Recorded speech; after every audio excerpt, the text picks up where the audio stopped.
Hey guys, and welcome to another edition of the 12th Man podcast. And today we are going to talk about everything UEFA. And let me introduce myself. I'm your host, Praddy, and we've got, as you can see on my screen, various guests supporting different clubs.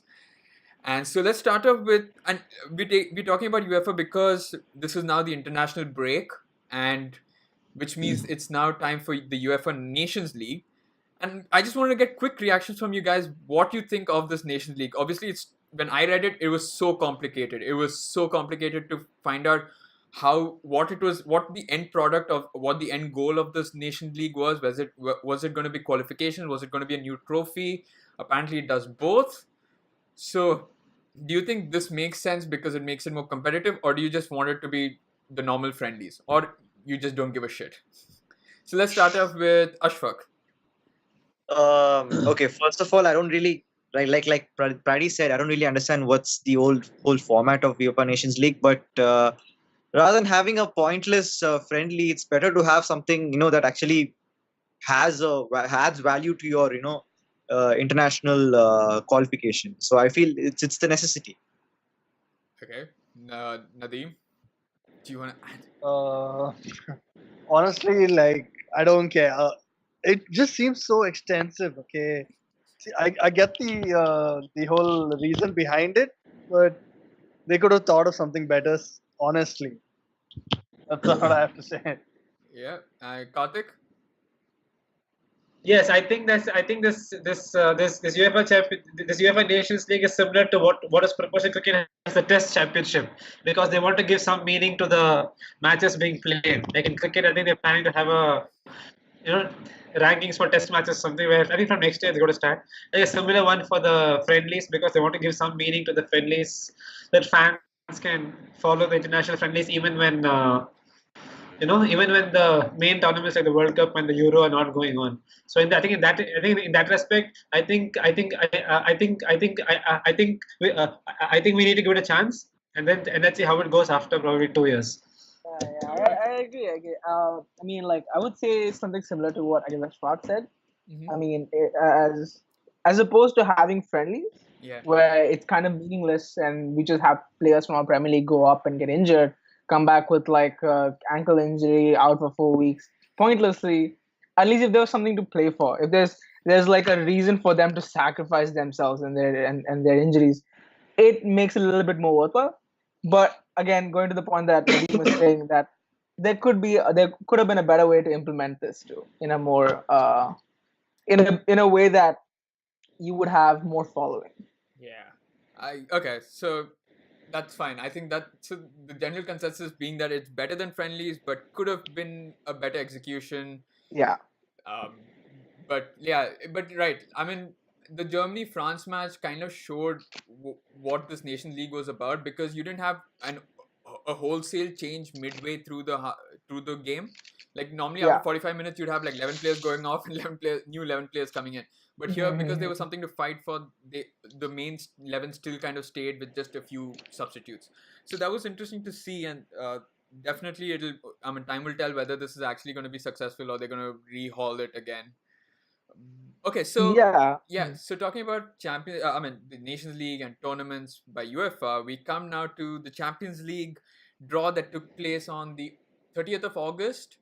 I mean, it's I think been a week now, but we all got to know who our teams are going to face in one of the most prestigious competitions in the world.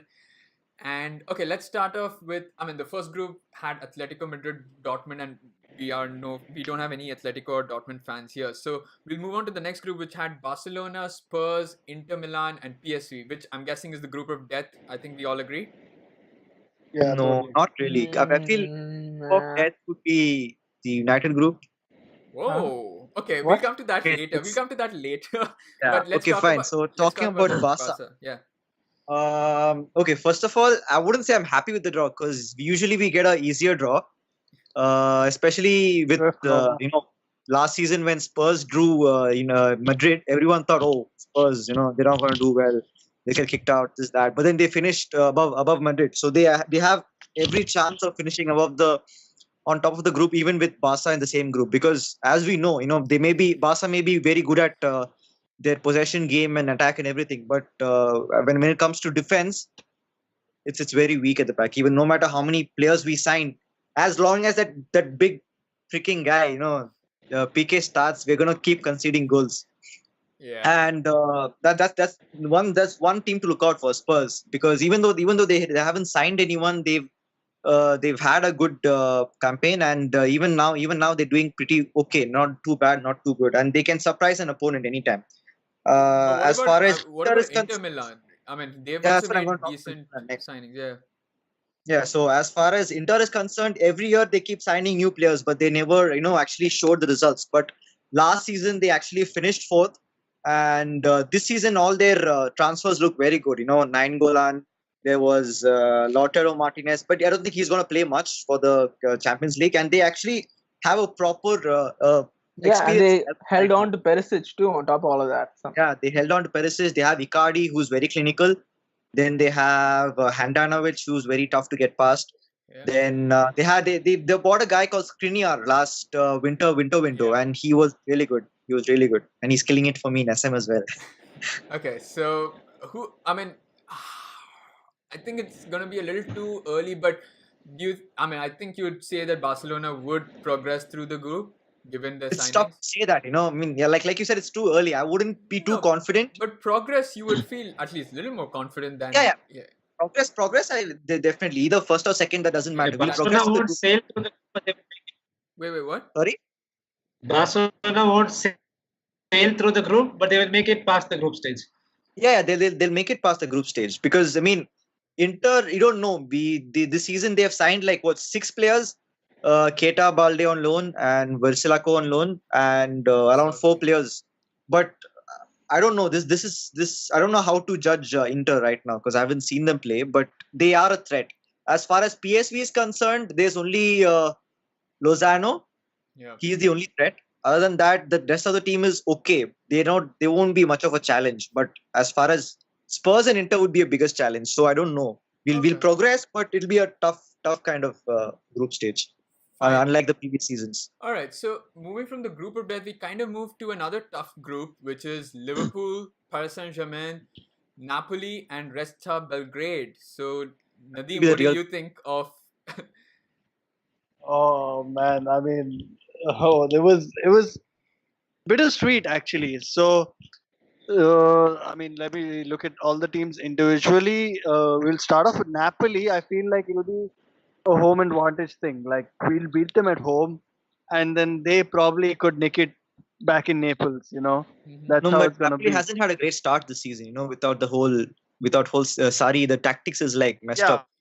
Still Ancelotti, so he's getting used to it, and by the time they come around, you never know. We're playing them in Italy, and then so honestly, I haven't watched PSG too much, but based on their previous performances in the Champions League, I mean, I think they beat Bayern last season in the group stages. So they're capable of the odd, crazy performance, the 4-0 against Barca. But then you also know they can have the reverse in effect. So honestly, I don't know. I mean, we could really put them to the sword, or they could do the same thing to us. So, and then Red Star is Red Star. So recently, it was decided that their fans are banned from going to the away games. So it's only going to be the one game for us away that's going to be a problem, because they'll have the unruly fans there. But otherwise, they're not really a problem. Yeah. So yeah, it's 50-50. I don't know. It's a very random group to decide yet. No, I get it. See, we always knew that Liverpool were going to get a tough group being in pot 3, right? So it was just a matter of who we're going to face again. It could be Barca, it could have been Real Madrid again, it could have been anyone. In a matter of like speaking, I, as a Liverpool fan wearing Madrid colors for some reason, I actually didn't mind getting PSG because I know that they are vulnerable at the back. they play an open style which is kind of suited to Klopp's tactics and the way Klopp plays. So had it been like a Barcelona or someone else who sits back and kind of is more tighter in defense, I'm okay with. Barcelona's not I tight at mean, defense, man. I'm not talking about Barcelona being tight, but I'm saying Barcelona or someone else being some other team being tight in defense. It could have worked out. It could have been worse. And we've played Napoli in the friendlies as well, and we did well. So Exactly. it's fine. So okay, so we move on to the next group, which, well, we don't have. Well, we have Manchester City, but we don't have any Manchester City fan here. Oh, we can still talk about the group if you want. Yeah. So Group D, Group E, we can skip. Manchester City have fans. Group F, the verdict is Man City sucks and they're gonna crash out of Group F. Let's move on to Group G. I mean, they obviously got Real the Madrid. best. They got the best draw. They've got the best group, in fact, actually. Yeah, so you can't kind of blame. Yeah, the other one with Locomotive and all kind of, it was quite a bad group. Yeah, see, we That- could have that- ended that up felt like in that group of group shit. too. You know, Yeah, from pot 3, we could have ended up in that group as well. So I we know. could have had it better. Yeah, but like out of all the things that could have happened, you guys got the better end of the deal, I would say. You had eight chances of coming in, and I think you kind of got the third best or second best you could have got. Sure, Yeah. sure. Yeah, I mean, that's true. Okay, so the next one we move on to is the Real Madrid group, and yeah, so I'll be talking about Real Madrid, and we put, Cakewalk. well, yeah, it's Roma, CSK, and the Czech club Victoria Pleasant. Yeah. So, I mean, Roma fans will finally have a chance to prove that they could have beaten Madrid in what could have been a final last year. They could have. I mean, though they. But Roma faced Liverpool, right? Yeah. So Yeah, no, I'm saying they that in the believe they final, should have right? won. They believe that they should have won or made it through to the finals. That given how the last leg went, so this is their chance to prove that they can play with the big boys. They beat Barcelona. Now it's time for them to beat Real Madrid. We know that they're strong at home, so that's going to be a problem for Madrid. And we know that Madrid, we are without the likes of Cristiano Ronaldo. And But we Bale have- is in top form right now. I mean, even in the final, Bale did more than Yeah. Ronaldo. He is, but the thing is, with his injury list and the number of times he has been injured, how much can you rely on Bale? And Correct. Lopetegui has put a lot, and if Bale gets injured, Madrid are in a lot of trouble because the past few games, while Benzema has done well, Bale has been Could never. Yeah. insane. I mean, he's been insane for club and country. So it's going to be interesting. The CSK and Victoria, I don't think are going to pose any issue to Real Madrid. It's just, I mean, I don't see any reason why. So it's going to be a battle between first and second. I think Madrid still have it in them to come first, but it depends on how well they face Roma at the Olympic Stadium in. I mean, even Roma has got a lot Yeah. of players this window, right? Yeah, And they also lost like Alisson. for CSK Moscow traveling all the way to Russia and playing in their home, that'll be a pain too. If the away game is, I'm not really sure about the fixtures, but if it's closer to December, that's going to be Oh, yeah. quite difficult for them. Yeah, it is, but you still expect them to dispose of them even if it is a tight game. So Yeah, Yeah. I mean, Russian teams, they've lost most of their, yeah, Champions- the it factor, the X factor. but you're that right they about had. the Roma that they have lost players. They are losing matches now. They're not in the best of shapes. So it seems good for Madrid. Madrid, despite the concerns of about Lopetegui, they've had a decent start to the La Liga. They've started well, yeah. Yeah. So let's move on to the last group, which is Manchester United, Juventus, Young Boys. I mean, And what is Valencia. that? Name? That's interesting because like after Ashfaq talked about this being group of death, I started thinking about it a little bit more, and I wanted to find out a little bit about Young Boys, so I had to Google Young Boys, which turned out to be not a good idea. I think What? United Young beat Young Boys a few seasons ago, right? I think 2010-11. I think United versus Young Boys was a group There stage. was something. Yeah, I remember. Well, the thing is, right now they're unbeaten in the Swiss League. They've won 6 out of 6 games, and they're number 1 in the Swiss League. So their form and the way they're playing is pretty damn good. So it's not somebody that we can just like try to swat out of the way. Then we might end up having an MK Don situation again, which we should not. Oh yeah. We should not underestimate the team. And That's Valencia, we excellent. all know how good Valencia is in Spain. Yeah. No jokes. And the game between Juventus, that's going to be a very, very interesting game because I really want to see how Jose sets that up tactically. Because you have a team that's also really tight and compact and really good at defense, extremely good at defense. And And there's they've another got team, Bonucci back. They've got yeah, Ronaldo back. there's another team that's United that tries to be very good in compact and defense, but somehow can't do it with the players it has. So I want to see how that game goes. That'll be actually one of the more interesting games tactically to see how it plays out. So it is going to be a difficult group. It's not going to be an easy job, but I'm going to say I'm actually really really happy that we got a difficult group. So if we're shit, I'll know at the end of this year itself we're shit. We're out of the Champions League. I don't have to like develop hopes till next year and then crash out to Sevilla or something. So it'll be good to see how where United takes it from now on. What do you think, Karthik, as a Juventus fan? Would you fancy Yeah. Juventus's chances against the likes of United, Young Boys, and Valencia, given now that you have Yes, I do. Mr. Champions League with you? Yes. I was about to say that. I think that as I said in the last video itself, Juventus transferred the focus entirely on the Champions League this time because they came close. I think in twice in the last 4 seasons, if I'm not wrong. So I think the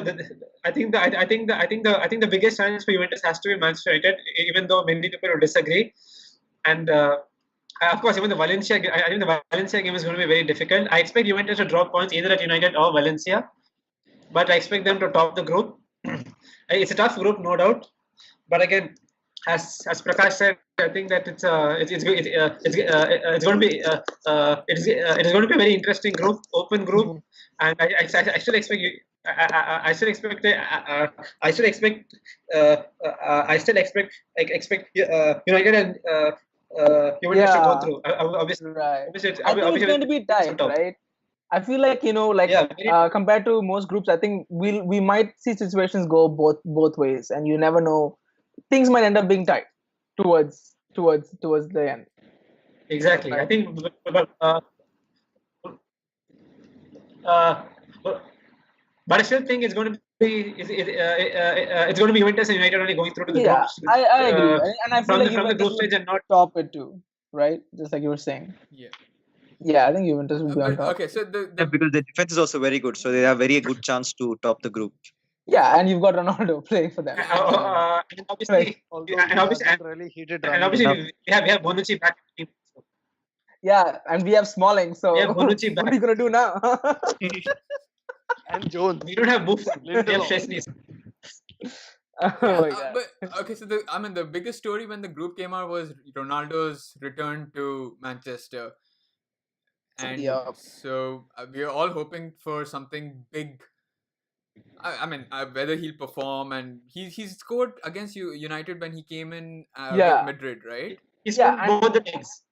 Yeah, and we at Old Trafford applauded him for it too. So it's Yeah. going to be that. The reception is going to be great, but when it comes down to it, a game's a game, and I expect him to score against United. It's going to happen. More than I want more than Ronaldo coming to United. I want to see Ronaldo meeting Jose. If Jose is still there, Jose. I mean, they didn't have the best of relationships, but it's gonna be fun to see. Yeah, what tactics he sets up against CR7. Yeah, I'm very excited to see that. I want to see where that goes. Okay, But yeah, Created. so we've all seen. So that's our reactions to the Champions League. We all have tough groups to deal with. More Mhm. nervous. Wednesday and Thursday nights for us in the future. yep. It's gonna be nail biting. Chelsea. Nail biting. Yeah, not Chelsea and Arsenal. Thursday nights for them. Thursday Yeah, nights Thursday for them. night for them. Yeah. So and sure, I'm pretty sure it's gonna be Thursday nights for us. Also, one of us or couple of us as well. That depends on who it is. Maybe. Is it Tuesday, Maybe Wednesday? From next year. Yeah. So, in continuation with the Champions League draw, we also came to know who won the UEFA Men's Player of the Year, and it was none other than the Real Madrid Croatian midfielder, Luka Modric, who beat the likes of Cristiano Ronaldo and Mohamed Salah to win the award. And I just wanted to know whether you guys thought it was deserved, whether you thought someone else should have been, whether Ronaldo should have gotten it, or Messi should have been in the running as well. So let's start off with Barcelona. Ashfaq, do you think Modric deserved it? Obviously, because Ronaldo didn't win it. Obviously, Modric, you'd say yes because that means one No, thing. I mean it's not just because of Ronaldo, but if you consider the consistency of Modric, it was more than Ronaldo. I mean, Ronaldo stopped scoring after the quarterfinal, I guess. I mean, Yeah. on field. I mean, goals from open play, not counting penalties. Yeah. He stopped performing on his best. After the quarterfinals. So but Modric still kept his game up till the end. He was consistent, and he was even given the best player in the World Cup. Yeah, and so it was really obvious who was more deserving between Ronaldo and Modric. But as far as Messi is concerned, I feel he should have. I don't think he should be there for the UEFA league. I mean UEFA best player because I mean he could only do so much. He couldn't take us through Roma. So I feel Salah should have been there, but Modric absolutely deserved it. There was no question about it. I don't think anyone should question it. Nadeem, sad night for Salah, but I mean Modric definitely kind of deserved Yeah, it. no, totally. I mean, I'd say that too. He deserved it. Whether he deserved it more than Ronaldo, I mean, you can never say. Now the thing here is there's no clarity on what basis these guys choose their, whether they're including the World Cup, they're not including the World Cup. Is the league form involved or not? So it's very random. Obviously, Modric deserved it. I'm more than anything, I'm just glad someone won it other than Ronaldo or Messi. That's the biggest thing. Everybody's, Well, last year someone else. didn't oh wait, last year Ronaldo won. I think Griezmann won FIFA I or think the something. last one who wasn't Ronaldo Messi to win it was I think Iniesta or Xavi. One of those two. Yeah. In 2010, I was reading about it. It was 2010, and no, didn't Ribery win it Must when No, they won the? The last person to win it was, I think, was yeah, Iniesta, You right? no, I After they think won the Champions League. Ribery won the thing after yeah, I think when it was they won the Ribery. Champions League. yeah. Okay. So yeah, I mean, he's Ribery for UEFA Player of the Year, and the same year I think Ronaldo or Messi won. I don't remember. Okay. exactly. It's either Ronaldo or Messi for the last couple of years. So Ra? it's good to see some change. I would have liked to see Salah there actually. I mean, But I mean, I would have liked to seen him closer. I know. To me, Salah's not a Liverpool player. He's a brown guy. So I'm going for it. So I think he deserved it. Okay, he brought Liverpool. I mean, a club that was no one would have thought would have made it to the semifinals of the Champions League. Almost there. You guys you could have actually won it. There was a chance that it was possible. But and I mean, Ramos spoiled that chance. yeah, that is. Right. So I think he deserves a shout out. Whether he won it or not, he deserves Yeah, a shout sure. much more than where he is right now. So that's my only actual thought in this. And Karthik, I mean, lots been said about Mendes's, comments saying that Ronaldo is actually angry, but then Modric saying that Ronaldo is actually congratulated him via message. So Yes, exactly. Yeah. So you. So I think it was deserving. It was deserving, no doubt, because Modric has done consistently well. I think it was he deserved it even much before last season also. I think if Ronaldo hadn't scored the kind of number of goals he did, he would have probably won the season before that also. It was I high think time that way, I think Modric finally- was recognized for his contribution. What? Yeah, exactly. I said, I mean, Modric it was was high time recognized for his Modric- Wait, sacrifice. I mean, both of first you. recognition came when he was. I think the Wait. Modric's first recognition came when he was chosen for Real Madrid, and the second biggest recognition is this one. So I think it was high time he won something. Maybe he'll be in the FIFA top 3 players. He was there, and he can probably win that award as well, if not Ronaldo, and maybe also the Ballon d'Or award. Let's see how it goes. Okay, and Ashok, what were you saying? I said there was high time, and he was recognized for his contribution as a Ah. Madrid player. I mean, every single time, he's the one who's creating the plays, and it's always him and Cruz who are involved in most of the goals, but they never really get the credit for it. It was always Ronaldo. Sorry. He's like Madrid's Iniesta. Yeah, that's exactly. And Iniesta and I mean, Xavi. it's funny because when he came when he moved to Madrid, 9 years ago, he was voted as the worst signing by Madrid for Yeah, that exactly. season. And Who? you can Modric. He was voted Yeah, as he was. 2013 he moved, right? Not 9 seasons ago, 5 seasons ago. 2013 only. No, Yep. wasn't 13. No. Wait, Yep. that was Check. he moved way before Bale, man. No. Yeah, it was one or 2013. two Yeah, he seasons before moved Bale. before Bale. 2012. Just check.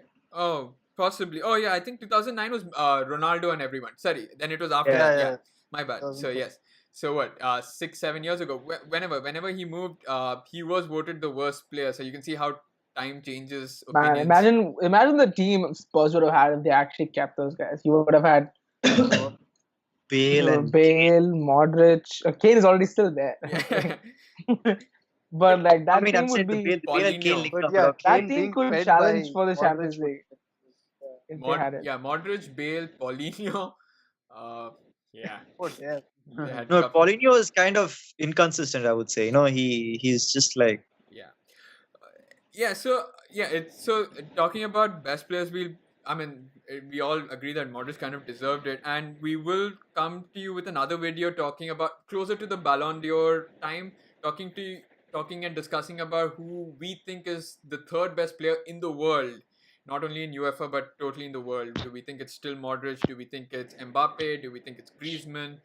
We don't know. We'll discuss that and we'll bring that to you. Yeah, probably in December, Jan. Hopefully. From the venue? From the venue? What? From the venue itself. Yeah, from the venue, exactly. Hopefully. We've all got tickets. We've all got tickets to the gala, so we'll all get there, depending on where it is.